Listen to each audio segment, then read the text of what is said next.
Hi there. Welcome to this special edition of Generator. And this week, there's no guest, it's just me. And I'll be talking about my experience out at WPPI 2023. It was held in Las Vegas last week. Time's kind of a blur after a trip like this.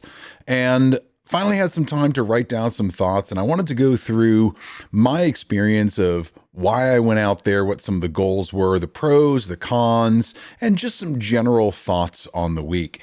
So if you are interested in attending WPPI in the future, stay tuned. I think this is going to be a great episode for you.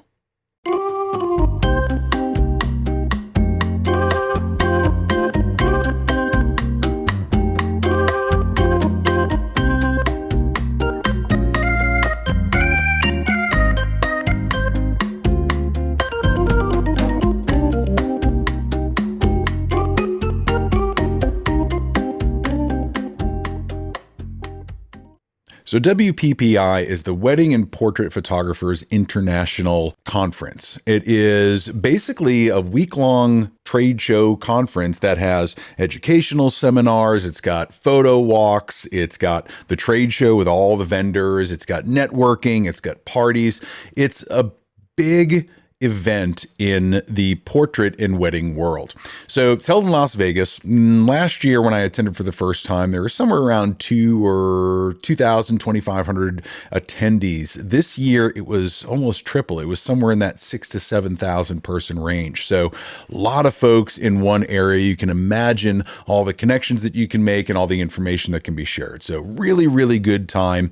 I enjoyed it last year, and this year was no different. Last year, while I went to figure out what it was that WPPI could offer me, this year I went into it with some slightly different goals, some from the tactile to the more esoteric. So first and foremost, right before I went out, I built this. It's a small portable cinema rig built around a Fuji H2S.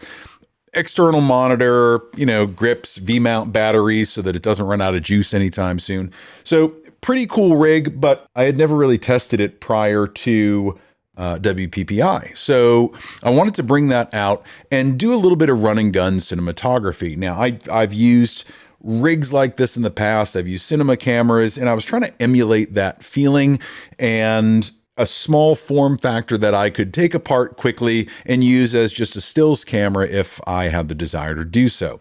I'll get into all the details about what the rig is, all my thoughts on performance, but this whole thing was put together so that I could test it and figure out what items needed to be tweaked before I ever do a job with it. And I think that's only the right thing to do. WPPI would be the perfect testing ground. Okay, so that was goal number one, test out this video rig. Goal number two was to see friends and just deepen those relationships. It's not often that, being as remote as I am, I get to be in the same place as a lot of my friends. So this was a good opportunity for me to just see them and talk face to face. Part of that being, I love staying present with people. And one thing I observed all week were people grabbing their phone and being in conversations, talking to people and just looking at their phone, not passing contact information, but trying to post to social or being concerned about pleasing the audience that's on the other end of this rather than being present with the person or the group of people that they were with. And I observed it quite a lot. And I think maybe it's the fact that I'm getting older and I really treasure the relationships that I have now. And I like to continue to strengthen those. Watching a bunch of folks sitting at dinner from across the room and seeing everybody at that table, not interacting, but just on their phone, getting caught up, checking Instagram, posting things, rather than interacting with the people across the table, it takes away from the experience for me. So I made sure that no matter where I was, whether it was at a bar or a restaurant, I tried, and I'm guilty of checking my phone every now and again, but I tried really hard to stay present. I think you just have a completely different experience when you're able to share moments with people rather than say, hey, did you see what so-and-so did over there? Make your own memories, make your own moments right here. So a little bit of a nitpick, but this is me, yelling, get off my lawn. I had this routine every morning, regardless of how late I was out the night before. And there were a couple of really late nights. I made sure that I was getting up around 5:30, getting down to the main coffee shop that everybody goes to, and basically grabbing a coffee and staking a claim on a little bit of real estate in the corner, so that as people started to filter down in the morning, they'd have a place to sit. We could have some good conversation. And it was just a way for me to connect with people rather than running around the show and texting each other and trying to meet up. It was just a nice, calm way to start the day. I loved doing that. And a bunch of friends were able to stop by, even just to say hello. And I treasure those types of moments. Everybody's got a busy agenda. Everybody's off to do something. So even being able to steal a couple of minutes with a person that I haven't seen or have only known from online was really magical for me. I really enjoyed that. And then the last goal that I had was just staying open for any opportunity that came my way. So essentially saying yes to anyone that's like, hey, do you want to go to dinner? Do you want to go grab a drink? Do you want to come on this podcast? Do you want to do this, that, or the other? I wanted to make sure that I wasn't declining opportunities because I don't know where they might lead. And I really wanted to show up and share whatever I had with anybody that asked. So I found myself getting into a lot of conversations with folks that I don't see a lot. We were talking about video, we were talking about business, we were just talking about fears and dreams and self-value, and having the opportunity to seize opportunities like that was really fortunate. Rather than being driven by an agenda that I have to be in this talk at this time, then it felt really good to just be able to go from place to place and not have the agenda, not feel that pressure. It made the show a lot more enjoyable for me. Now, that being said, there were a lot of educators and talks that I went to. I did not sign up for any of the paid photo walks, the 2 or 3 hour blocks that you got to spend with an educator in a small group going off and doing some hands-on learning. I like to use the downtime there to cruise around the trade show, find some other folks to talk to. I can practice on my own. And so if I can get some education from the seminars, I can then go apply it. If I get stuck, I know the educator to whom I can go and get that knowledge. So that's the way that I went about it. Some of the talks that I saw, Matthew Jordan Smith, Ashley Taylor Henning talking about boudoir. I saw John Gress talking about lighting, Nikki Klosser, Kat Ford Coates, Sarai Taylor Rahman, all talking about business and inspiration and ways to shoot and ways to stay involved and present and connected to your business in a way that grows what you're trying to do rather than staying stuck. So a lot of eye-opening content there. I felt personally attacked when they were like, you need to be more consistent, but that's my thing because I absolutely do need to be more consistent. So I was able to see some of those talks throughout the week. It was really nice to see some of my friends up on stage. Couldn't have been more proud to watch their growth over the years and see them presenting to full rooms. It's just a really cool thing. If you have the chance to support your friends like this, go and do it. There's no better feeling in the world. After the talks, I had a chance to kind of think about what I saw. Now, it's impossible to see every educator in every track talking about every topic. It's just, you got to pick and choose. You got to make your sacrifices. But in talking to people that had been to a lot of the other talks, one thing that I noticed wasn't being addressed very often was the topic of mental health. And I'm not saying that every single presentation needs to have some aspect of mental health, but through the off the record conversations I was having with people, it seemed to be that, especially with how hard the past few years have been, that there's this undercurrent of lower self-value, that there's this feeling of a looming recession, and that things are going to get much harder than they have been even in the past year. So there was this undercurrent, this feeling like there needs to be some deeper conversations that happen. And I just didn't see that enough in some of the presentations. Granted, a lighting presentation, you're not going to fill up with 45 minutes on mental health. I get it.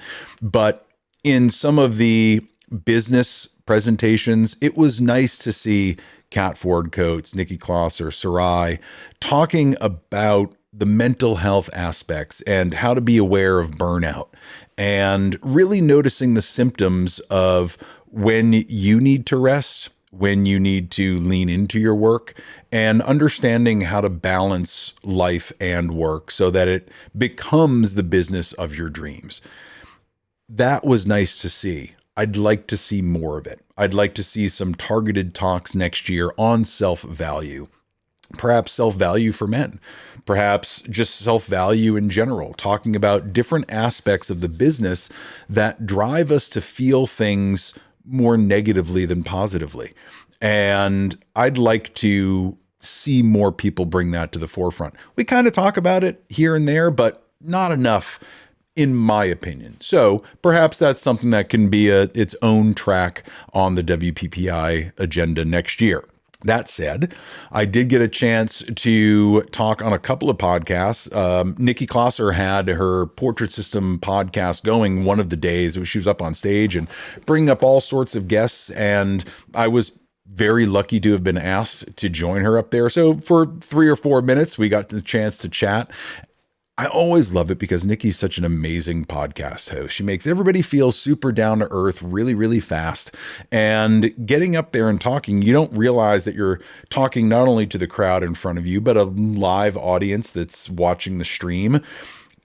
But Nikki has a way to make you feel very, very comfortable. And so all the nerves are gone like that. It was really nice to be on that podcast. I also got to have the opportunity to be on the Pro EDU podcast with Gary Winchester. And I had met up with him and David Parrish, who I had never met in person. We'd known each other online, but I had never met them in person. So met them on the floor. We got to talking and they said, "Hey, do you want to be on the podcast? We're upstairs recording." So I went by the next day and had a really fun chat with Gary about my business and just stuff in general. I really like the way that they are running their podcast, short form, funny, right? Very casual. I dig it. So I can't wait to hear that when that comes out, because God knows what I said. Half of the interview I just don't even remember. You just kind of blank out and talk. So that should be interesting when that comes out. A couple of the things about what was great and what wasn't great. Clearly, what's great about WPPI, or any conference for that matter, is being able to see people in 3D, your friends, get close, give them a hug. The energy that was there this year as opposed to last year. Last year was a little bit tentative. This year, clearly with triple the attendees, there was a lot more energy involved. There was also a little bit of heartbreak that there wasn't a print competition there, but I know that there are things in the work with Sarah Edmonds specifically about where the print competition is going in the future. So be on the lookout for that. I really enjoyed the quality of a lot of the talks that I saw. It's clear that there are some educators that are better than others, that have presented more than others. But what I did notice was that every educator reached a certain level of quality, or they wouldn't be there, clearly. I really enjoyed the talks that brought a little bit more of the soft skills, the behind the scenes aspects, right? Not only the techniques, but hey, here's what you're going to encounter as well. I really like that side of people's talks. And like I said, not even a few minutes ago, I'd like to see more of that. But the quality of everything that I saw was excellent. There was no one that was a terrible speaker. There were some that were more nervous than others, but that's to be expected. I think that was fine. I can't say that I'd be in any different shoes if I was up on stage. A couple of products that I was really, really stoked about. So because I shoot Fuji, I spent a lot of time in their booth. And one thing that I was excited to see was live demos of their camera to cloud workflow that they have. They partnered with Frame.io, which is an online platform that is cloud-based and is used for imagery and video to do wide-scale collaboration in near real time. And so, for example, if you produce a video and you want to get some revision comments from your client, load it up to Frame.io. They can do frame-specific commenting. You make the changes, upload another version. It's a really cool system to work with clients or a large-scale team that's spread out geographically. The cool thing that Fuji has done is they said, all right, well, we've got a battery grip that does wireless transmission. We're going to partner with Frame IO. And as you take images, things are getting automatically uploaded to Frame IO. There's also integrations with other third-party software like Imagine AI. So here's a basic workflow. You take a picture, it uploads to Frame IO. It's not only sending the RAW, but the JPEG. It's also sending the XMP data, because Imagine then takes that photo and does a base color correction, exposure edit. And now you've got a damn near fully edited JPEG, at least, that's ready to go right out of the camera. And if you have art directors, or if you have a team, or if you're doing a live reveal, something to that effect, this could be a game changer. I'm really excited about the possibilities. It's also great to be able to instantly back up whatever it is that you're shooting, right? So not only do you have local copies, but this is also being sent to the cloud. So downside is you have to buy this Fuji battery grip to have this functionality. The battery grip's about $1,000. And yeah, it's pricey for a battery grip, but think about what you're getting with it. Wireless tethering, all of these additional software options. And it's really meant to ease the workflow for any photographer or videographer. I can't wait to get my hands on it and watch as this product grows. My guess is the other major manufacturers, the Canons, the Nikons, the Sonys, they're all going to have something like this down the line. But I'm really digging the fact that Fuji is leading the way on this, and that I switched to Fuji a couple of years ago. I love the way that they're innovating and thinking outside of the norm of what's going on in the industry. So big kudos to Fuji for that. I'm always looking for photo books or albums or folio boxes from a lot of the different vendors. And I almost use Graphy Studio as my only lab for just about everything. Wall art, folio boxes, prints, right? They have a great product and it's beautiful, beautiful stuff. I built my studio on it. A couple of products that I saw this year that really interested me was from another European-based company called Enphoto. And Enphoto has this grand gallery book, and it's a 28-inch by 20-inch massive folio book that you can use to showcase your art for the studio. And it is an absolutely jaw-dropping, eye-catching, insert adjective here, book for displaying your studio work. It would also be amazing for a client as kind of that top tier black label product, right? Instead of having one small album, imagine this massive 28-inch album. It's really amazing on a table to flip through it and see these huge art paper images flipping by. It's absolutely going to be something I keep in my studio because it's a beautiful, beautiful piece of artwork, really. And it's a great way to display some of the work for your clients. Some of the things that I think could be a little bit better for WPPI next year. Now, this is just my opinion. It's not really rooted in anything other than the stuff that I observed. And hey, I got my opinion, right? Whether you agree with it or not is up to you. I think the communication on the WPPI to the attendees from their communication team could be a little bit better. Now, granted, it's a large conference, a ton of moving pieces. There's a lot of information to get out. I'm not talking about specific emails or social media. What I'm talking about is the app that they use to organize everything. It's clunky at best. It's hard to really organize. It's not intuitive. I really didn't enjoy it. I found the classes that I liked, but the integration with the app with your iPhone and your calendar, it's just clunky. And it was very difficult to see what talk was being given by what speaker. You could look at the name, or maybe you could find the speaker, but it just somewhat poorly designed app. Again, it's not a huge game changer if you had an amazing app, right? Because you're doing all this stuff anyway, and you're walking around and you're seeing things, and you just kind of build your week as you go. But understanding how much people are on their phones, having that be a better, more interactive experience could add a great element to the trade show itself. Alerts, and maybe there were some of these things. Maybe I didn't take advantage of them. I could be completely speaking out of turn, but other apps for other trade shows that I've attended have had a few more features. So that's just one thing. Communication, it's hard to find where you need to go, or where a room might be, or who's speaking at what time, or if there's been a change in the schedule, whatever it is. I just think that could be looked at slightly through a different lens. So instead of just giving it to software developers, really looking at it from a UX UI standpoint and making the experience for attendees a little bit better. One of the other things that I noticed this year that was a great addition, but also had some problems. There were shooting bays with models all along the back of the auditorium.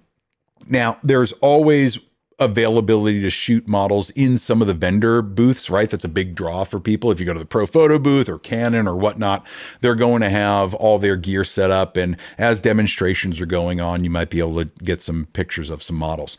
But one of the things that I saw at Portrait Masters that they do really well is they have these shooting bays with a model and the lighting all set up and the settings ready to go, and a mentor at the bay to help you in case you're a new shooter or haven't shot with constant lights or have never posed a model or whatever the case is. The mentors are there to help. It looks like they drew that from Portrait Masters and implemented it at WPPI. Awesome. Great opportunity for people to build their portfolio, see different lighting setups, work with models, right? Great experience for people. I think the communication around them was a little bit poor. So people were walking up really not knowing what they were. I think there could be a little bit more advanced exposure of what the model bays are and how to approach them, maybe some rule setting ahead of time as part of the overall communication that goes out to the attendees. Because what happens is in that confined space, it was basically at the end of a hallway, is you've got one person shooting, and these are like 6x10 bays, and you've got one person shooting, the model, the mentor, and then there's inevitably a crowd of people behind that person also shooting over their shoulder, distracting the model, talking to each other, right? It becomes very distracting to be in that situation, especially if you're the person shooting the model trying to direct and get the type of expression that you want. I think there could be some better rule setting around how to approach the booths. The people that were managing them, the mentors, did the best they could. I saw some people that were really kind of laying down the law about who could shoot and when and keeping things very organized. Other bays were a little bit more casual and loose, which also worked just fine. I think it really came down to understanding the model that was in the booth, the intention of the set, how open it was or how tight an area it was or how congested. So looking at it differently, I think the shooting bays are a great addition to any conference, but I think there should be a little bit more communication about what it entails to be shooting and what the expectations are when you do go up to one of the booths. That way it doesn't feel so chaotic, especially as you're walking by. I already mentioned in the talks the lack of focus on mental health. Again, I wasn't in every talk, didn't hear every speaker, wasn't in every conversation, but it seemed to be that the conversations that I was having, especially in relation to podcasts that I've done in the past that some folks have listened to about mental health, that there is a real need for that, at least by an expert or someone that talks about this stuff all the time. I think there really does need to be a frank and open conversation without it being focused on, all the negative sides, but just acknowledging the fact that this is a huge part of working by ourselves and struggling through tough economies, struggling through a period where people may not value what you do at the level at which you'd love them to value what you do. So the struggles that come along with running a business, balancing a life, balancing a family, all the things, that there could be a little bit more focus on that. Now, the last thing that I saw that I didn't enjoy at all was going into some of these talks and having the room seating Nazis floating around. Now, these are folks that are hired that I'm sure have jobs to do in terms of, capacity of a room for fire safety standards and, generally keeping the peace. They don't want anybody to be distracted. The same time, they would not allow you to even stand up on the periphery of the room to stretch your legs or to maybe take a quick shot of the speaker. The second that you stood up and tried to stand by the end, someone would shoot across the room and be like, you have to sit down, you have to find a seat.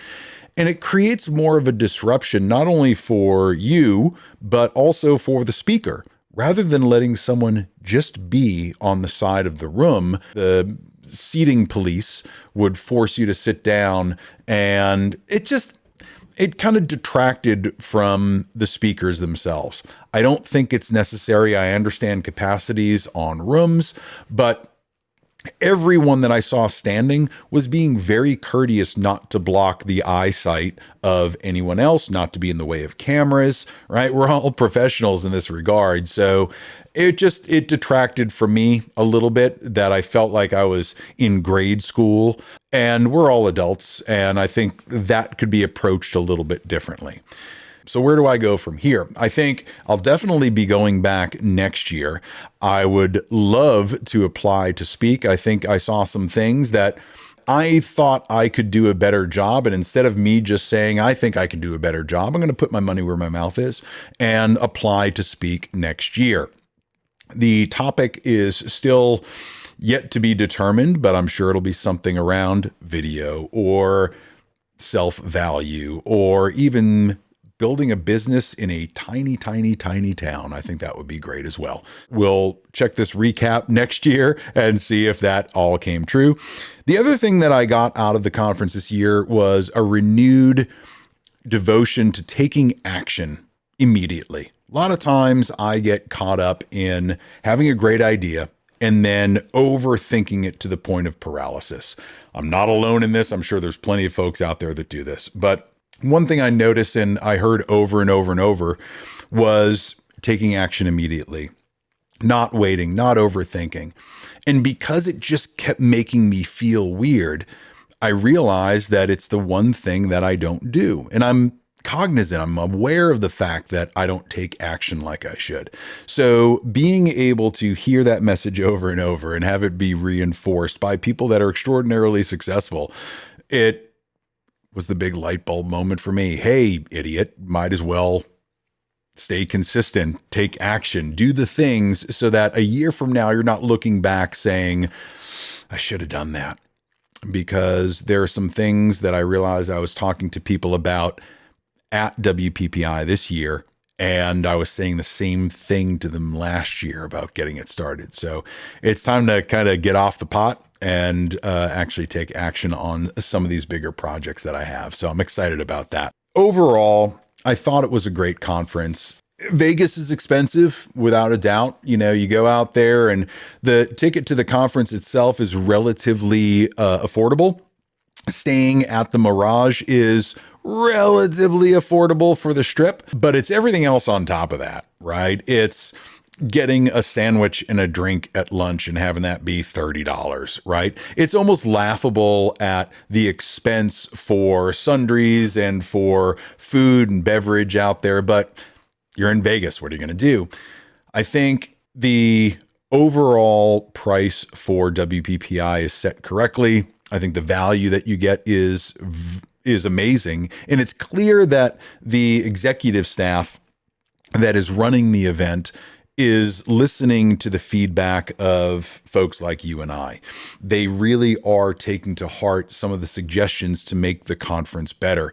And having had some of those conversations this week with some of the folks that are in management, it was clear that it wasn't just lip service, that they were actually listening and thinking, all right, how can we massage that into something that may be applicable for everybody? That's a really good sign when people are taking it seriously, the feedback that they're getting. So overall, I'll be back next year. I hope to see you there next year. If you are there, please let me know. Like I said, I'm great when people schedule stuff with me, but if you try to catch me on the fly, good luck. I'm all over the place. It's just how I operate. Yeah, so that's the WPPI recap.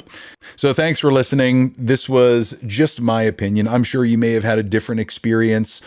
But if you did, I'd love to hear about it in the comments, or let me know if you loved or hated anything I said. I'd love to hear that from you as well. So until next time, thanks for listening, and we'll be back next week with another great guest.